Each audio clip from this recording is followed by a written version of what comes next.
दुख दर्द भाव के सब मिटे सतगुरु चरण नित से। दुख दर्द भाव के सब मिटे सतगुरु चरण नित से।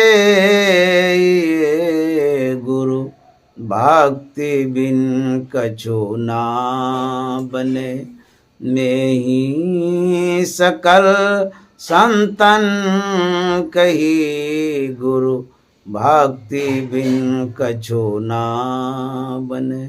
श्री सद्गुरु महाराज की जय। परमाराध्य सद्गुरु महाराज गुरुदेव महर्षि संत सेवी परमहंस जी महाराज बिलासपुर छत्तीसगढ़ के प्रबुद्ध सत्संग प्रेमी महानुभाव माता एवं बहनों, आज 6 फरवरी है 2024 ईस्वी, दिन का मंगलवार है। आज जाने का समय हो गया। हम लोग कल आशु बाबू का जन्मदिन मनाए और बड़ी खुशी हुई। आज हम लोग श्रीमान अशोक कुमार झा साहब के आवास पर सत्संग कर रहे हैं। यह प्रातःकालीन सत्संग है। मैं इन श्रद्धालुओं के द्वारा बहुत बार आमंत्रित होकर के आया हूँ। वर्षों से इस आवास पर सत्संग करते आ रहे हैं, तो मैंने देखा है कि संत मत का जो सत्संग है, उन नियमों के तहत ये लोग सत्संग क्या करते हैं। और अशोक बाबू ध्यान भी करते हैं, सत्संग के प्रति लगाव भी रखते हैं और साधु महात्मा का सेवा सत्कार भी करते हैं। यह इनके पूर्व जन्म का विशेष संस्कार झलकता है, दिखता है। तो व्यक्ति के पास जैसा संस्कार रहता है तदनुरूप वो आचरण करते हैं, व्यवहार करते हैं और उसी व्यवहार में वो दिखते हैं। वैसा स्वभाव व्यवहार नज़र में आता है जैसा संस्कार होता है। तो मैंने देखा है अशोक बाबू के जीवन में सत्संग करते हैं और जो सांसारिक निजी कारोबार है उसमें भी विशेष संलग्न रहते हैं और बखूबी उस कार्यों को संपादित किया करते हैं।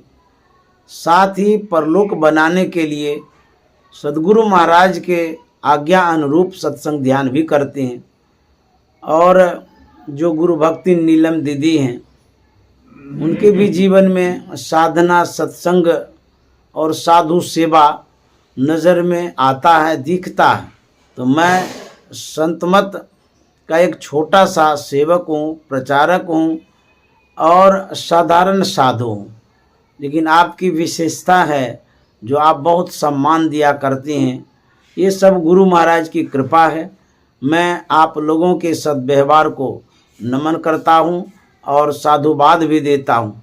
हम लोग वेद दर्शन योग से पाठ सुने, उसमें वेद भगवान के वाक्य को सुने, उसके बाद महायोगेश्वर भगवान श्री कृष्ण की भी बात को सुने, पश्चात और भी संतवानियाँ हम लोग सुने, जगजीवन साहब का और गुरु महाराज के वानियों को सुने।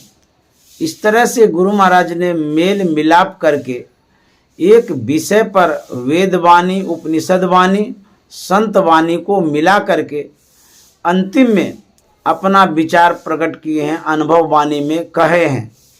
गुरु महाराज कहते हैं, मन तुम बसो तीसरो नैना, मह तह से चल दीजो रे।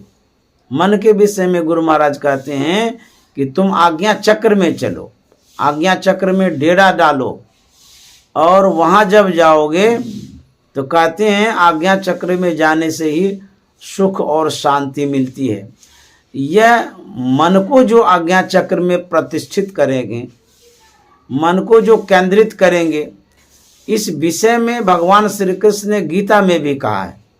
गीता के 18 अध्यायों में जो छठा अध्याय है वो मूल है, वो सार है और साधकों के लिए बहुत बड़ा संसाधन है, बड़ा उपयोगी वह अध्याय है। भगवान श्री कृष्ण ने ध्यान योग के विषय में विशद चर्चा की है। उसे पढ़ना चाहिए, अध्ययन करना चाहिए और उन विषयों को समझना भी चाहिए। उन्हीं छठे अध्यायों में से एक श्लोक मैं आप लोगों के सामने रखना चाहता हूँ। भगवान श्री कृष्ण ने योगियों के लिए कहा है, ध्यानियों के लिए कहा है, ईश्वर अनुरागियों के लिए कहा है, युक्ताहार विहारस्य युक्त चेष्टस्य कर्मसु युक्त स्वप्नावबोधस्य योगो भवति दुःखा। भगवान श्री कृष्ण कहते हैं कि साधकों को संयुक्त युक्त आहार लेना चाहिए। युक्ताहार, जो हम भोजन करते हैं, जो कुछ भी करते हैं वो सात्विक हो, सादा हो, सधा हुआ हो और नपातुला हो। युक्त का मतलब होता है नपातुला, न अधिक खाएंगे न कम खाएंगे, न भूखे रहेंगे न कंठ तक भरपेट खाएंगे। जब आहार की शुद्धता होती है, सहेजता होती है, तब साधकों को साधना करने में बल मिलता है और सहज होता है। जो खूब खा लेंगे तो उससे साधना नहीं होगी। गोरखनाथ जी महाराज ने कहा है, खाए भी मरिए अन खाए भी मरिए, गौरव कहे पुता संजमी ही तरिए। यदि आप अधिक खाएंगे तो तकलीफ बढ़ेगी, यदि कम से कम खाएंगे तो शारीरिक कमजोरी बढ़ेगी।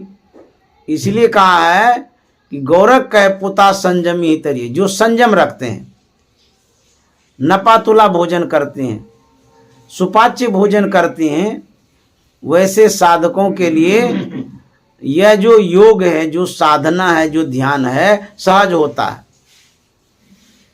खा करके तुरंत ध्यान नहीं करना चाहिए। बहुत साधकों को पता नहीं होता है, खाते हैं और ध्यान में बैठते हैं। जो बहुत ध्यान करना चाहते हैं वो सोचते हैं कि समय का सदुपयोग कर लें, लेकिन भोजन जो पेट में जाता है तुरंत आप बैठते हैं तो वायु विकार बढ़ता है, गैस बन जाता है पेट में और जो भोजन की प्रक्रिया है अवरुद्ध हो जाती है, रुक जाती है, पाचन क्रिया ठीक से नहीं होती है, अपच की बीमारी हो जाती है। तो भोजन करने के तुरंत बाद नहीं बैठना चाहिए। जब आपका शरीर हल्का हो जाए, पच जाए, आपको आराम लगे, तब ध्यान में बैठिए। तुरंत खा करके नहीं बैठना चाहिए। तो संतों ने कहा जो आहार है वह आहार शुद्ध सात्विक होना चाहिए। हमारे गुरु महाराज ने कहा है कि जो खाते हैं उस खाना को संभाल करके खाइए। खान पान को प्रथम समारो, तब रस रस अवगुण सब मारो। संभालने का मतलब है कि उतना ही खाइए जो पच जाए। संभालने का मतलब यही है। और कहते हैं तब रस रस अवगुण सब मारो। रस रस का मतलब था धीरे धीरे, धीरे धीरे सभी अवगुणों पर अधिकार आप कर सकते हैं। तो खाना पीना जो है वो सही होना चाहिए। यदि खाना पीना सही नहीं करेंगे तो साधना नहीं होगी। तो भगवान कृष्ण कहते हैं युक्ताहार विहारस्य। विहार का मतलब था भ्रमण करना, घूमना, टहलना, या जो दैनिक जीवन में काम करते हैं उसको विहार कहते हैं। चलते फिरते, घूमते, उठते बैठते, इसको विहार कहते हैं। तो जो आपका व्यवहार है, आचरण है वो भी नपातुला होना चाहिए। बहुत साधक साधना तो करते हैं लेकिन टहलते नहीं हैं। नहीं टहलने के कारण हमारे शरीर में जो ब्लड सर्कुलेशन है अवरुद्ध होता है, रुकता है। यदि खून की गति, ब्लड की गति रुकती है तो वह शरीर में रोग उत्पन्न करता है। जैसे कोई कहता है कि हमको ठौना में दर्द हो गया या पेट में दर्द हो गया या शरीर में कहीं पर दर्द हो जाता है, तो जो खून का संचालन होना चाहिए सही ढंग से नहीं हो रहा है। इसके लिए क्या करना है? जब आप ध्यान में बैठते हैं, बैठने के पूर्व कुछ देर टहल लीजिए तेजी से। टहलने का मतलब ये कि नहीं कछुए के चाल से। टहलने का मतलब ये है कि आपका जो बॉडी है, जो शरीर है, उस शरीर में कंपन्नता होनी चाहिए, हिल डोल होना चाहिए। एक तो आदमी टहलता तो है, धीरे धीरे घूम लेता है, कहते हैं हम टहल करके आ गए। उस टहलने से लाभ नहीं मिलेगा। महात्मा गांधी बापूजी टहलते थे, तेज गति से टहलते थे, इतना स्पीड में वो टहलते थे, शरीर का सब पार्ट, सब भाग हिल जाता था, चाहे वो गर्दन हो, पीठ हो, हाथ हो कि पैर हो। तो जब भीतर का भाग हिलता है, जब शरीर के भीतरी भाग में कंपन्नता होती है या खून हिलता है, तो तब जाकर के आपको शरीर में लाभ मिलता है। तो जब ध्यान में आप बैठते हैं, थोड़ी देर पहले टहल लीजिए, क्योंकि शरीर में जब खून संचालित होगा तो अधिक देर तक आप बैठ पाएंगे और कोई परेशानी नहीं होगी। दूसरी बात, जब आप साधना करके उठते हैं या सत्संग करके उठते हैं तो बहुत देर बैठ करके उठते हैं, तो उठने के बाद आपको घूमना चाहिए, टहलना चाहिए थोड़ी देर के लिए। बहुत आदमी के पैर में झुनझुनी जैसा हो जाता है, बोलते हैं कि हमारा तो पैर दुखने लगा है, उठने का मन नहीं करता है। तो इसका मतलब है कि पैर में जहाँ पर ब्लड है वो ब्लड सही ढंग से संचालित नहीं हो रहा है। तो क्या करना चाहिए? बहुत आदमी पैर को दबाने लगते हैं, तब ठीक हो जाता है।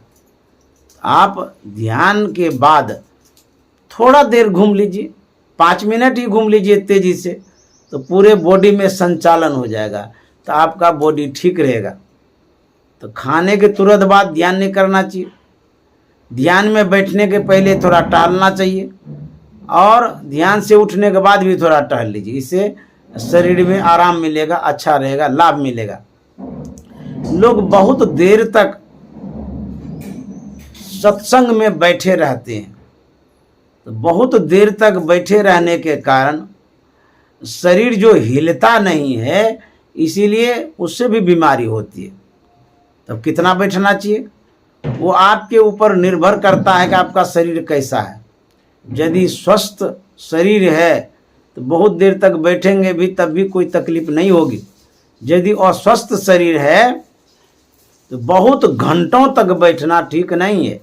बहुत घंटों तक बैठेंगे शरीर जकड़ जाएगा, अकड़ जाएगा, दिक्कतें हो जाएगी। तो बीच बीच में घूम लेना चाहिए, टहल लेना चाहिए। जो व्यक्ति काम करते रहता है, चलने का काम करता है, हिलने का काम करता है, जैसे किसान लोग हैं, दिन भर बेचारा काम करते रहता है, उनके शरीर में खून संचालन होते रहता है, उनको कम बीमारी होती। जो विशेष बैठे रहते हैं, जैसे ऑफिस में कोई काम करता है, उनको भी टहलना चाहिए, घूमना चाहिए। जो साधक है बहुत ध्यान में बैठे रहते हैं, उनको घूमना टहलना चाहिए। और शरीर में जो तकलीफ बढ़ती है, ब्लड खून का सर्कुलेशन संचालन कम होने से बढ़ती है। तो इस तरह से विहार करना चाहिए, घूमना फिरना चाहिए। युक्त चेष्टस्य कर्मसु, आप जो चेष्टा करते हैं, प्रयत्न करते हैं काम करने का, जो कार्य है, जो कर्म है आपका, उसके विषय में कहते हैं वह कैसा होना चाहिए? वह भी नपा तुला होना चाहिए। यानी कि काम करते ही रहे और योग किए नहीं, ध्यान किए नहीं, यह भी ठीक नहीं है। तो जो संसार का काम है, घर गृहस्थी का काम है, उसको भी आप नाप लीजिए कि किस काम को कितनी देर के लिए करना है, किस काम को कैसे करना है। यह आपके जीवन का जो एक संसाधन है वो सुख प्रदान करेगा। युक्त चेष्टस्य कर्मसु युक्त स्वप्नावबोधस्य योगो भवति दुःखः। कहते हैं इस तरह से यदि आप योग करेंगे तो असली आप योगी होंगे और आपको सफलता भी मिलेगी।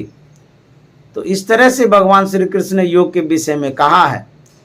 अब मन को साधने की बात है, मन को संयमित करने की बात है, मन को साधना में लगाने की बात है। तो भगवान श्री कृष्ण ने कहा था कि अर्जुन तुम ध्यान करो, मन को केंद्रित करके बताओ, समेट करके बताओ। अर्जुन आज्ञा पा करके ध्यान करने के लिए जाता है। वह ध्यान में बैठता जरूर है, लेकिन उसका मन सिमटाव में नहीं आता है, केंद्रित नहीं होता है, वो परेशान हो जाता है मन को समेटते समेटते और ध्यान करना छोड़ देता है। भगवान श्री कृष्ण के पास जाकर के कहता है कि भगवान ये हमसे नहीं होगा। भगवान श्री कृष्ण ने कहा कि बड़ा आश्चर्य बात है, इतने बड़े योद्धा हो, इतना बड़ा धनुर्धर कहलाता है, एक सिंपल सा मन को केंद्रित नहीं कर पाया, मन को समेट नहीं पाया। तो अर्जुन ने क्या कहा, प्रभु महाभारत की लड़ाई लड़नी बहुत सुगम है, लेकिन मन को समेटना बड़ा दुर्गम है। भगवान महावीर ने कहा है दुर्जय संग्राम में जो योद्धा है लाखों योद्धाओं को जीतता है, पूरे संसार को जीत लेता है, लेकिन मन को जीतना बड़ा कठिन है, मन बड़ा टफ है। तो अर्जुन ने कहा था कि भगवान धनुष बाण चलाना सरल है, महाभारत की विजय को प्राप्त करना सहज है, लेकिन मन को केंद्रित करना बड़ा कठिन सा लगता है। भगवान कृष्ण ने पूछा ऐसा क्यों कहते हो? तो अर्जुन ने कहा था कि भगवान मैं इसलिए कहता हूँ कि यह मन बड़ा चंचल है, चंचलं ही मन कृष्णा परमात्म बलभद्रम। यह मन बहुत चंचल है।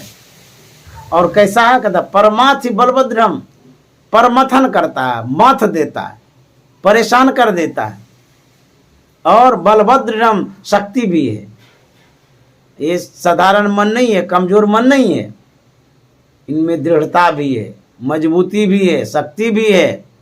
और क्या अर्जुन ने कहा कि जिस तरह से वायु को बस में करना, मुट्ठी में करना बड़ा कठिन है, उसी तरह से मन को बस करना बड़ा कठिन है।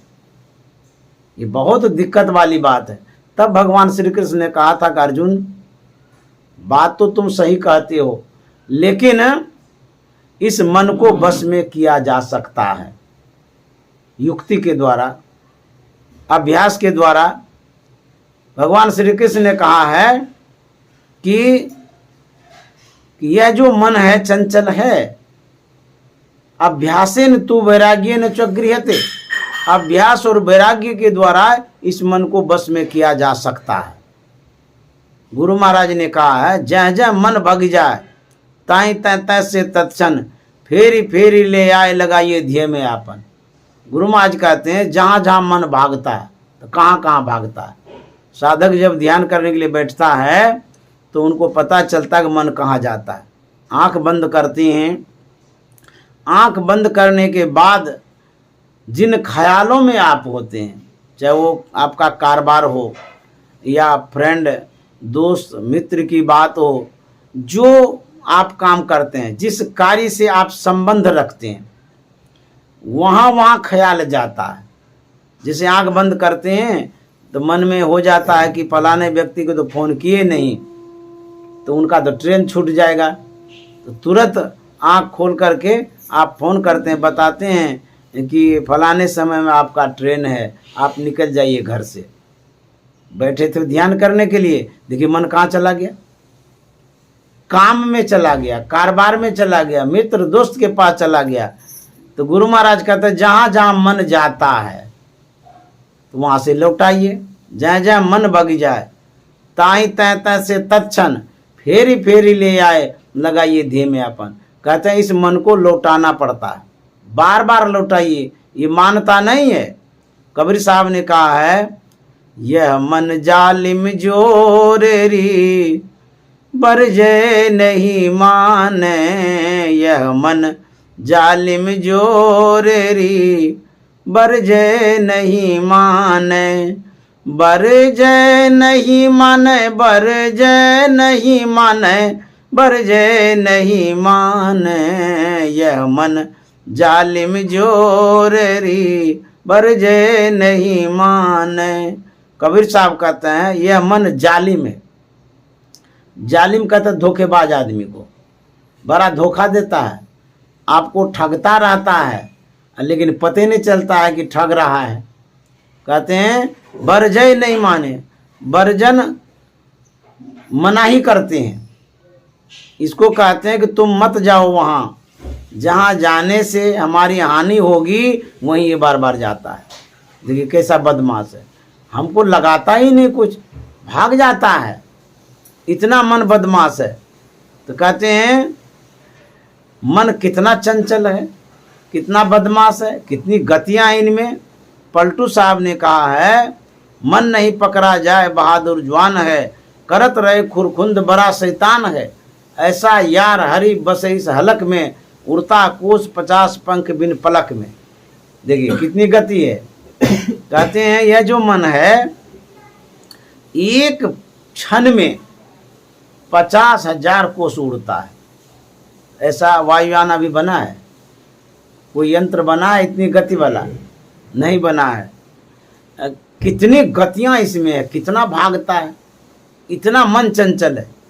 उड़ता कोस 50 पंख बिन पलक में, यह मन ऐसा है। और कहते हैं इस मन को बस करना बहुत मुश्किल है। कहते हैं जो मन पर असवार है बिरला साधु, ये जो मन पर सवार होता है वही बिरला साधु होता है, वही असली साधु होता है। तो मन पर सवार कौन करेगा? मन अदृश्य है, दिखता है, कभी देखे हैं कि कैसा है? कोई आदमी की तरह है? नहीं, ये दिखता ही नहीं, बड़ा सूक्ष्म है। जबकि सभी इंद्रियों का ये हेड है, अगवा है। जितनी इंद्रियां हैं उन इंद्रियों में मन जो है श्रेष्ठ है, तो सभी इंद्रियों से सूक्ष्म भी है। तो कहते हैं ये अदृश्य है, दिखता नहीं है, लेकिन ये परेशान करता है, बहुत परेशान कर देता है साधकों को। तो कहते हैं यह मन इतना जालिम है, पकड़ते हैं तो भाग जाता है, स्थिर रहता ही नहीं है। कहते हैं जो या मन को पकड़ा चाहे, जो या मन को पकड़ा चाहे, भागत साकर तोररी बरजे नहीं मान, भागत साकर तोररी बरजे नहीं माने, यह मन जालिम जोररी बरजे नहीं माने। कहता है जो या मन को पकड़ा चाहे। इस मन को कौन पकड़ता है? जैसे आप जो कुछ भी देखते हैं तो देख करके न पकड़ते हैं कोई चीज़, इस मन को देखते ही नहीं है तो पकड़ेंगे कैसे? गुरु महाराज ने कहा है मन और दृष्टि का समन्वय है। जहाँ दृष्टि जाती है वहीं मन जाता है, और जहाँ मन जाता है वहाँ दृष्टि जाती है। तो मन कैसा है? जैसे हमारी जो चेतन धार है उसको आप देखते हैं, जैसे हम आपको देखते हैं, आप हमको देख रहे हैं, तो चेतन धाराएं निकलती हैं, लेकिन इतना सूक्ष्म होती है धारा, उसे आप देख नहीं पाते। उसी तरह से मन भी सूक्ष्म है। यह मन इतना सूक्ष्म है तो कहते हैं इस मन को जानता कौन है? संत महात्मा, साधक लोग। जब ध्यान करते हैं तब मन को हम पकड़ सकते हैं। दृष्टि का जब सिमटाव करते हैं तो मन का सिमटाव होता है, जब मन का सिमटाव होता है तो दृष्टि का सिमटाव होता है। तो जब हम साधना करते हैं, दृष्टि योग की क्रिया करते हैं, तो मन को जोड़ते हैं, दृष्टि को जोड़ते हैं। तो कहते हैं जो या मन को पकड़ा चाहे, कौन? जो साधक है, ध्यान करता है, वही इस मन को पकड़ना चाहता है और वही पकड़ता है। कहते हैं जो या मन को पकड़ा चाहे, भागत साकर तोररी बरजय नहीं माने। ये कैसे भागता है? जैसे पागल हाथी के पैर में सिक्कर लगा देते हैं, लोहे का जंजीर, वो तोड़ ताड़ करके भाग जाता है। उसी तरह से विवेक, ज्ञान, बुद्धि का सिक्कर लगाते हैं मन पर। बुद्धि से मन संचालित होता है। तो जो बुद्धि आपके पास है, जो ज्ञान है, वह ऐसा ज्ञान है कि मन लगेबे न करता है, टेढ़ता ही नहीं है, आपको धोखा दे करके भाग जाता है। इसका मतलब है आपकी जो बुद्धि है मन से कमज़ोर है, इसीलिए मन नहीं लगाता है। तो तब क्या करना चाहिए? तो जैसे गाय है और जिस डोर में आप बांधे हैं रस्सी में, वो तोड़ देती है, तो क्या करेंगे? मजबूत रस्सी लगाएंगे, इतनी मजबूत रस्सी लगा देंगे कि गाय तोड़ ही न सके। जो हमारा मन है ये भाग जाता है, तो हमारी जो बुद्धि है कमज़ोर है, इसीलिए भाग जाता है। तो क्या करना चाहिए? कहता है बुद्धि को परिपक्व करो, मजबूत करो। जब बुद्धि मजबूत हो जाएगी तब ये मन भागेगा नहीं, तब बंद करके रहेगा। तो बुद्धि को मजबूत करने के लिए करेंगे क्या? जैसे रस्सी को मजबूत करने के लिए रस्सी में ही रस्सी लपेटते हैं ना, एक परत, दो परत, तीन परत, कई परत जब देते हैं तो रस्सी मोटी हो जाती है, मजबूत हो जाती है। ठीक उसी तरह से हमारी जितनी बुद्धि है उसको तो मन नहीं लगाता है। अब करना क्या है? इसी बुद्धि को बढ़ाना है। तो बुद्धि पर बुद्धि जब बढ़ेगी, अच्छी बुद्धि जब बढ़ेगी, तब जा कर के बुद्धि मजबूत हो जाएगी, तो मन को कब्जा में करेगी। तो कहाँ से बुद्धि मजबूत करेंगे? गोस्वामी जी ने लिखा है, बिनु सत्संग विवेक न होई, राम कृपा बिनु सुलभ न सोई। बुद्धि को मजबूत करने का माध्यम सत्संग है। यहीं पर बुद्धि उपजती है। जैसे खेत में आप मकई बोते हैं तो मकई पाते हैं, गेहूं बोते हैं तो गेहूं पाते हैं, चना बोते हैं तो चना पाते हैं। तो जितनी फसलें हैं उसको उगाने के लिए खेत है, खेते में न फसल उगाते हैं। अब बुद्धि उगाने के लिए कहाँ पर खेत है? कौन सा खेत है? कहते हैं सत्संग रूपी खेत में बुद्धि उपजती है। तो जब हम सत्संग करते हैं, ये बाह्य सत्संग, यह जो सत्संग कर रहे हैं, इससे बुद्धि में वृद्धि होती है। तो जब बुद्धि में वृद्धि होगी तो मन को धीरे धीरे काबू में करेंगे। उसके बाद जब ध्यान करते हैं, ध्यान करने के बाद भी बुद्धि बढ़ती है। वो अंतर की बुद्धि है, अद्भुत बुद्धि है, अलौकिक बुद्धि है, सूक्ष्म बुद्धि है। धर्म कथा, बाहर सत्संगा, अंतर सत्संग, ध्यान अभंगा। जो कथाओं को हम लोग सुनते हैं, अभी जो सुन रहे हैं सत्संग, ये बाह्य सत्संग है। तो बाह्य सत्संग से बाह्य बुद्धि होती है। ये जो बुद्धि है, ये बुद्धि उतनी परिपक्व नहीं है। क्यों? ये श्रवण ज्ञान है, सुन करके आप ज्ञान प्राप्त करते हैं। सुनने वाला जो ज्ञान है वह अनुमानित ज्ञान है, यह टिकेगी नहीं बुद्धि। तब कहते हैं मनन करिए, निधिध्यासन करिए, और जब ध्यान करने के बाद अनुभव होगा, वह जो बुद्धि होगी वह बुद्धि आपकी बड़ी मजबूत होगी, परिपक्व होगी। उससे जब मन को बांधिएगा तो वो टिकेगा, भागेगा नहीं। इसीलिए बुद्धि को परिपक्व करने के लिए बाह्य सत्संग है। साधु महात्मा आते हैं तो उससे सत्संग आप सुनते हैं, या आपके पास संत महात्मा का जो साहित्य है, जो किताब है, उसको भी पढ़ने से ये सत्संग होता है। मैं रायपुर में था, वहाँ पर जिनके यहाँ था, आदरणीय संजय अग्रवाल बाबू के यहाँ ठहरा था, वो सवेरे सवेरे अपने कार्य को संपादित करने के लिए रायगढ़ जा रहे थे। तो मैंने उनको देखा, उस आवास में शांति संदेश है, उसे वो उठाते हैं मैंने पूछा कि आप क्या करिएगा? बोले कि इसे मैं साथ ले जा रहा हूँ और अवकाश मिलते ही मैं पढ़ूंगा। मैं पढ़ता हूँ शांति संदेश को। अब देखिए कितना अच्छा संस्कार है। इतने बड़े कारोबार करने वाले हैं, बहुत बड़े व्यापारी हैं वो, कई फैक्ट्रियां हैं उनके पास। शांति संदेश का कितना महत्व देते हैं, कितना मर्यादा दे रहे हैं। वो अटैची में लेकर के गए और वो पढ़ते हैं। तो वह जो शांति संदेश पढ़ते हैं उसमें संतवाणी है, गुरुवाणी है, गुरु महाराज की वाणी है, महापुरुषों की वाणी है। जो संत महापुरुष कह गए हैं उस शांति संदेश में है।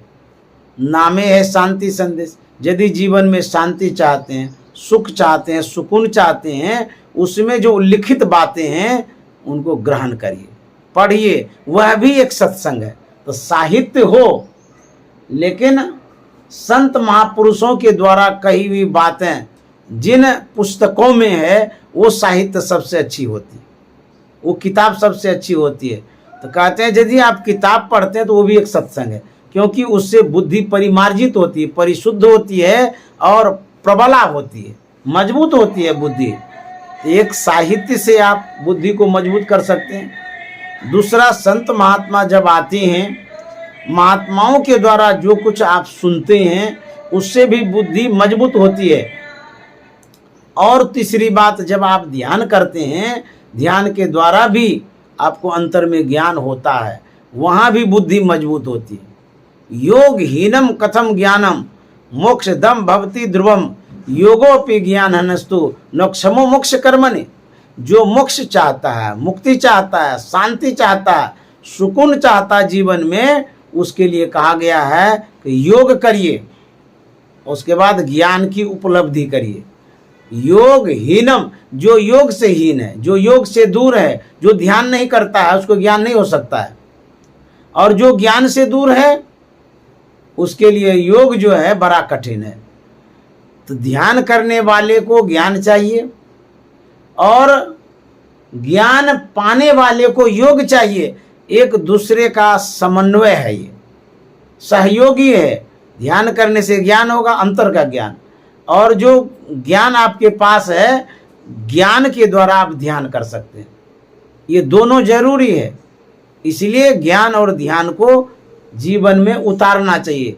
तो ज्ञान प्राप्ति का जो माध्यम है, श्रवण ज्ञान, मनन ज्ञान, निधिध्यासन ज्ञान, अनुभव ज्ञान। पुस्तकों के द्वारा, धर्म ग्रंथों के द्वारा हम ज्ञान प्राप्त करते हैं। उसके बाद जो साधु महात्माओं से, सत्पुरुषों से सुनते हैं, उसके द्वारा भी ज्ञान प्राप्त करते हैं। जब आप ध्यान करते हैं, ध्यान के द्वारा भी ज्ञान प्राप्त करते हैं। यह एक माध्यम है ज्ञान प्राप्त करने का। जब आप सही ढंग से सत्संग करेंगे, रोज सत्संग करेंगे, नियम पूर्वक सत्संग करेंगे, तो आपका ज्ञान बढ़ेगा। तो जब ज्ञान बढ़ेगा, जो आपकी बुद्धि है वो बढ़ेगी। और जब बुद्धि बढ़ेगी तो मन सही मार्ग पर चलेगा, मन सही सुझाव देगा। भगवान बुद्ध ने कहा है, सुमार्ग पर लगा हुआ मन आपका मित्र है। ऐसा मित्र है जैसा मित्र दुनिया में नहीं है। सुमार्ग पर लगा हुआ मन आपका सुमित्र है, और कुमार्ग पर लगा हुआ मन आपका ऐसा दुश्मन है, ऐसा कुमित्र है जैसा दुश्मन दुनिया में कोई नहीं है। अब इस मन को सुमार्ग में लगाना चाहिए। तो सुमार्ग पर लगाने के लिए बुद्धि जो इंडिकेट करती है, मार्गदर्शन का काम करती है, अब बुद्धि को ही परिपक्व करना है, मजबूत करना है। इसलिए सही ढंग से सत्संग करेंगे तो बुद्धि सही रहेगी, बुद्धि सही रहेगी तो मन सही दिशा की ओर जाएगा। तब जाकर के हम सही दिशा की ओर जाकर के अपना जीवन जो है उसको धन्य धन्य कर सकते हैं। ब्रह्मानंद स्वामी ने कहा है, जिंदगी सुधार बंदे यही तेरो काम है, जिंदगी सुधार बंदे यही तेरो काम है, जिंदगी सुधार बंदे। मानुष की देह पाई हरि से नने हलाई, विषयों के जाल माही फसिया निकाम है। जिंदगी सुधार बंदे, जिंदगी को सुधारने के लिए कहते हैं। जिंदगी में आप जिंदगी किसे समझते हैं? हो सकता है प्रायः लोग शरीर को जिंदगी समझते हैं। जो 3.5 हाथ का शरीर है इसी को जिंदगी समझते हैं। यह जिंदगी नहीं है, बल्कि इस शरीर में जो आप जिंदा हैं, जिस कारण से जिंदा हैं, वही जिंदगी है। तो वह जो जिंदगी है उसी को सुधारना है। तो यदि आप मन को सुधारते हैं, आपके जिंदगी में सुधार हो जाएगा। मन को सुधारने का प्रयत्न करना चाहिए। मन को सुधारने के लिए आपको सतत साधना करनी चाहिए। मन ऐसा बदमाश है कि आपको कहाँ से कहाँ लेकर के चला जाए, क्या से क्या करवा देगा। एक महात्मा बाजार होकर के गुजर रहा था। उसने देखा एक दुकानदार जलेबी बना रहा है। तो देख करके मन में लालच आ गया, मुंह में पानी भर आया। ओह कितनी अच्छी जलेबी है, खा लेते तो बड़ा अच्छा रहता। ये मन है, कुछ भी सोच लेता है।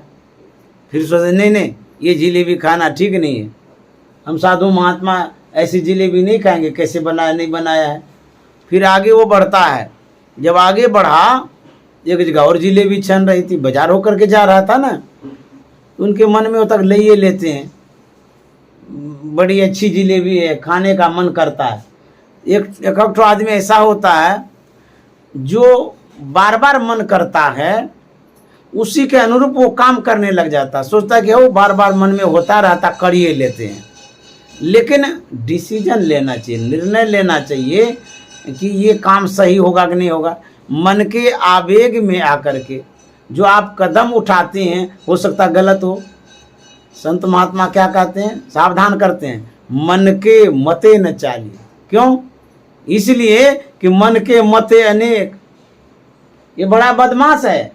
जैसा जैसा मन चाहता है बहुत लोग वैसा ही कर लेते हैं। कहते हैं हमारे मन में बार बार होता है रसगुल्ला खाने का, खाइए लेते हैं।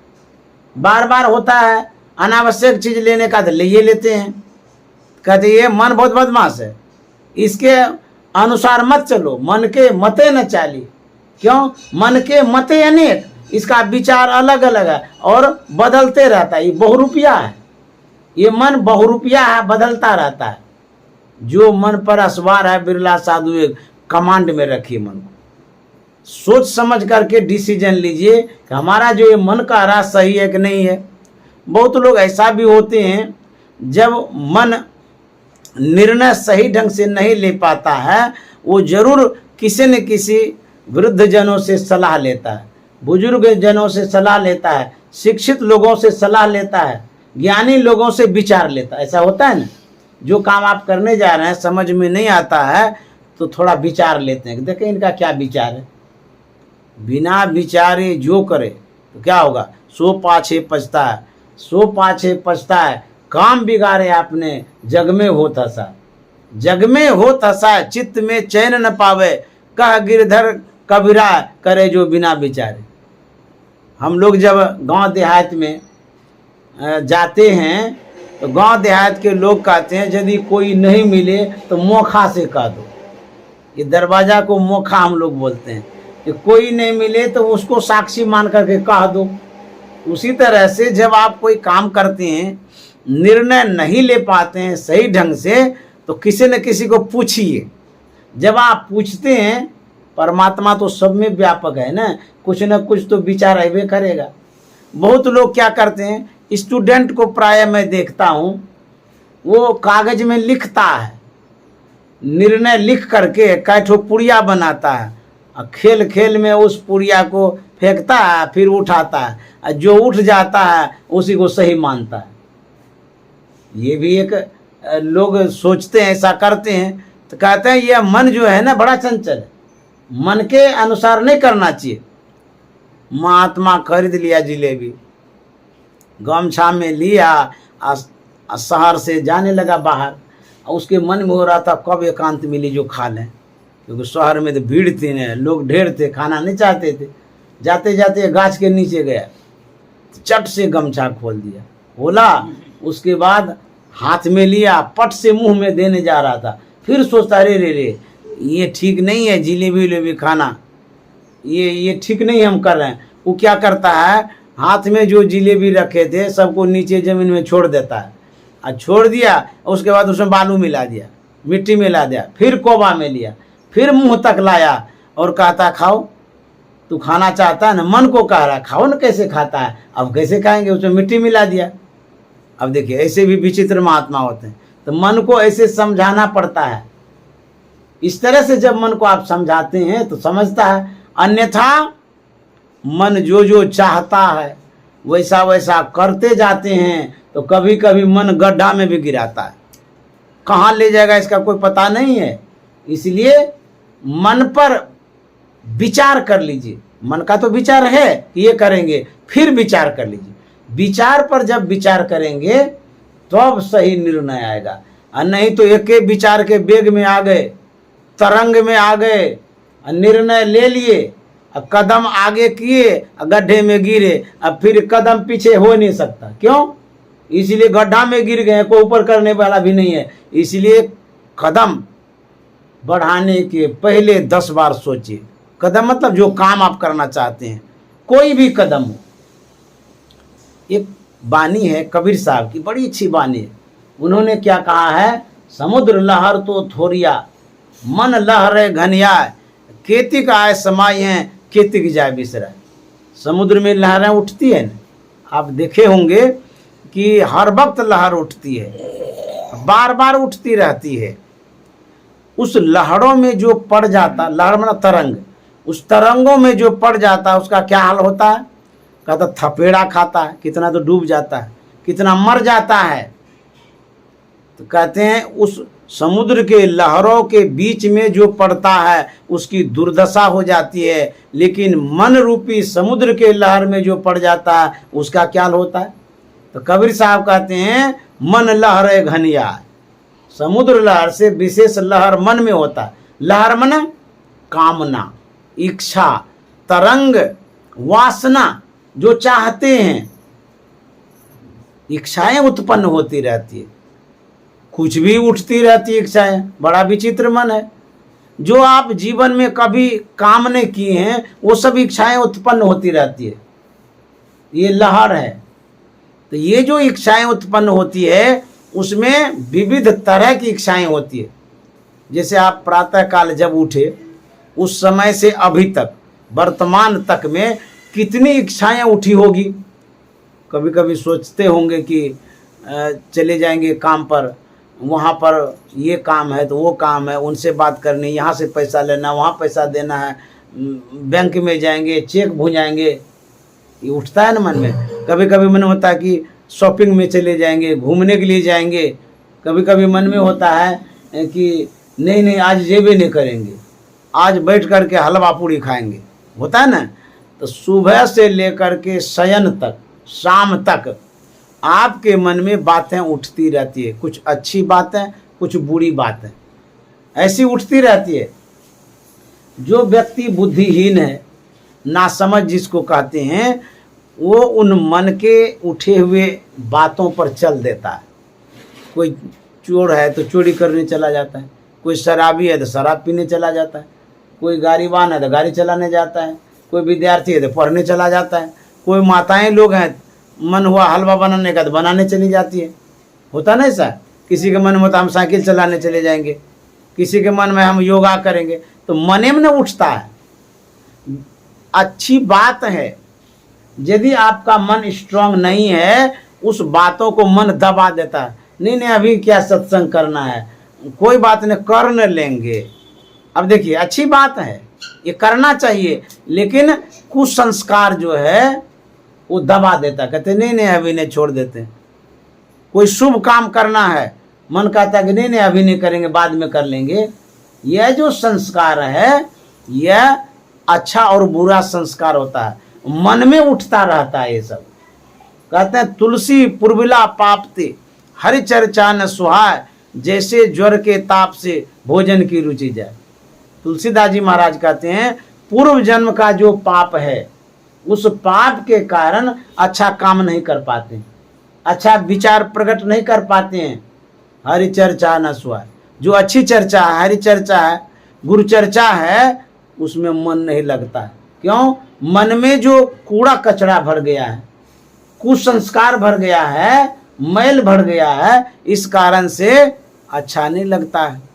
ये मन ऐसा है, और यही मन आपको अच्छे मार्ग पर भी ले जाता है, यही मन बुरे मार्ग पर भी ले जाता है। यदि आप इस मन को अच्छा बनाना चाहते हैं, अच्छा बनाने का माध्यम सत्संग है। यदि आप दुनिया में अच्छा करना चाहते हैं, अच्छा करने के लिए आपको सत्संग करना है। यदि आप जीवन में सफल होना चाहते हैं तो सत्संग से लागी रो रे भाई, तेरी बिगड़ी बात बन जाएगी। इससे सफलता भी मिलेगी, शुद्धता भी बढ़ेगी, बुद्धि बढ़ेगी, ज्ञान बढ़ेगा। जिसके पास अच्छी बुद्धि होती है वो सभी काम को अच्छे ढंग से संपादित करते हैं। कोई भी काम आपका हो, फैक्ट्री का हो, घर का काम हो, पढ़ाई लिखाई का काम हो, यदि आप शुद्ध मन रखते हैं तो सही मार्गदर्शन करता है। मन आप ही का मन है, आप ही का मन आपको सही मार्गदर्शन करता है। आप ही का मन है, ये गड्ढे में भी लेके चला जाता है। इस मन पर कमांड रखना चाहिए, मन को सहेज करके रखना चाहिए और मन को सही दिशा की ओर ले जाना चाहिए। यदि अच्छे कामों के प्रति मन भागता है, इस मन को समझाना चाहिए, अरे बेवकूफ, अच्छा काम नहीं करना चाहता, इसका मतलब तो बुरा काम करेगा, करबे करेगा। अच्छा और बुरा दो ही तो है, या तो अच्छा करेगा या बुरा करेगा। जब आपका बुरा करने लगेगा मन, तब आपको दुख होना शुरू हो जाएगा। इसीलिए शुभस्य शीघ्रम, और करना क्या है? कबीर साहब ने कहा है, नाम हरि का जप ले बंदे, फिर पीछे पछताएगा। भगवान का नाम ले लीजिए, यही आपके साथ जाएगा, यही शुभ काम है, यही आपके सदगति का कारण भी है। हमारे गुरुमा जब संसार से जा रहे थे, उन्होंने कहा था सुकृत कर ले। सुकृत का मतलब होता है सुमना अच्छा, कृत मना कर्म, अच्छा कर्म कर लीजिए, सुकृत कर ले, नाम सुमर ले। सबसे अच्छा कर्म क्या है? भगवान का नाम ले लीजिए, गुरु प्रदत्त नाम ले लीजिए, संत महात्मा जो नाम लेने कहते हैं वो ले लीजिए। वो जाने कल की, इस जीवन का कोई ठिकाना नहीं है, कल क्या होगा। जब इस संसार में आए थे तो खाली हाथ तो आए थे, और जब जाएंगे उस समय भी खाली रहेगा। अब बीचे में भरते रहते हैं। अब भरते हैं कौन चीज? जो कि छूटने वाला है।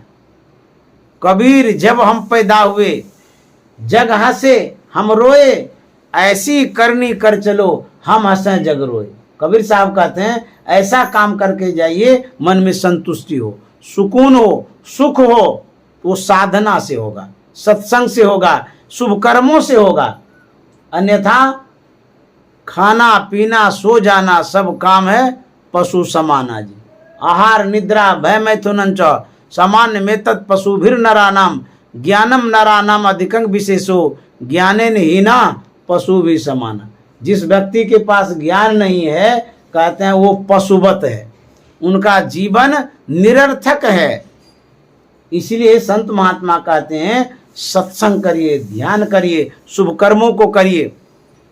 मैं अशोक बाबू को बहुत बहुत धन्यवाद देना चाहता हूं, और नीलम दीदी को भी साधुवाद देना चाहता हूं। यह जो आपने सत्संग कराया, यह शुभ कर्म आपका ऐसा होगा जो आपके लोक और परलोक को सुदृढ़ करेगा, साधना में बल प्रदान करेगा और संस्कारों में विशेष अभिवृद्धि करेगा। इसलिए आपने बहुत उत्तम काम किया है। संसार सबका छूटता है, हम भी जाएंगे, सब के सब जाएंगे, लेकिन लेके क्या जाएंगे? जितना भी धन संग्रह हम लोग करते हैं, खाने में जो लगा दिए, पहनने में जो लगा दिए, घर आवास बनाने में जो लगा दिए सो तो लगा दिए, परोपकार में दान पुण्य में जो लगा दिए सो लगा दिए, और उसके बाद आंख बंद होने के बाद कुछ नहीं लगा सकेंगे और कुछ साथ भी नहीं जाएगा। इसलिए हमारा शास्त्र हमारे महापुरुषों ने, संतों ने कहा है कि घर गृहस्थी में रह करके सत्संग करें, ध्यान करें, और जो जीवन में आप उपार्जन करते हैं, जो आप धनार्जन करते हैं, उसको धर्म में भी लगाइए। अपना मंगल कामना करते हैं। श्री सद्गुरु महाराज की जय।